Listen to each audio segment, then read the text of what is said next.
আমি প্রত্যাশা করব যে ২৪শে জুলাইয়ের যে মানুষের যে চেতনা এবং চৈতন্যবোধ, বিশেষ করে দেশের সুপ্রিম কোর্টকে এবং বিচারাঙ্গনকে যদি সঠিকভাবে পরিচালনা করতে না দেন, তাহলে তো এক্সিকিউটিভ এবং আইনসভা তাদের যে সমস্ত কাজের চেক অ্যান্ড ব্যালেন্সটা কে করবে? এটা কে বিচার করবে? বিচারের দায়িত্ব তো সুপ্রিম কোর্টকে।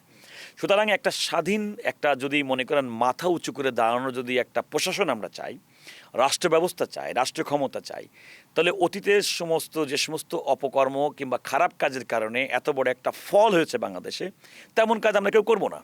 এবং সেক্ষেত্রে আমি প্রত্যাশা করব, আসলে আমি অবশ্যই বিএনপির একজন ক্ষুদ্র কর্মী হিসেবে, একজন দেশের নাগরিক হিসেবে আমার প্রত্যাশা থাকবে অতীতের সরকাররা যে সমস্ত ভুলের কারণে বড় খেসারত দিয়েছে, তাদেরকে দিতে হয়েছে, বিএনপি নিশ্চয়ই আগামী দিনে রাষ্ট্র পরিচালনার ক্ষেত্রে এমন কোনো কাজ করবেন না যে একটা সময় তাদের কাজের জন্য আফসোস করতে হয়। আমি প্রত্যাশা করি জনাব তারেক রহমান, বিএনপির ভারপ্রাপ্ত চেয়ারম্যান, তিনি আগামী দিনের বাংলাদেশ নিয়ে বাংলাদেশের মানুষকে যে স্বপ্ন দেখিয়েছেন, ইনক্লুডিং সুপ্রিম কোর্ট, জুডিশিয়ারি, এই জুডিশিয়ারিকে মাথা উঁচু করে স্বতন্ত্রভাবে তার কাজ করার মাধ্যমে আমাদের যে বাংলাদেশের যে স্বপ্ন, সেই স্বপ্ন প্রকৃতপক্ষে বাস্তবায়ন হবে।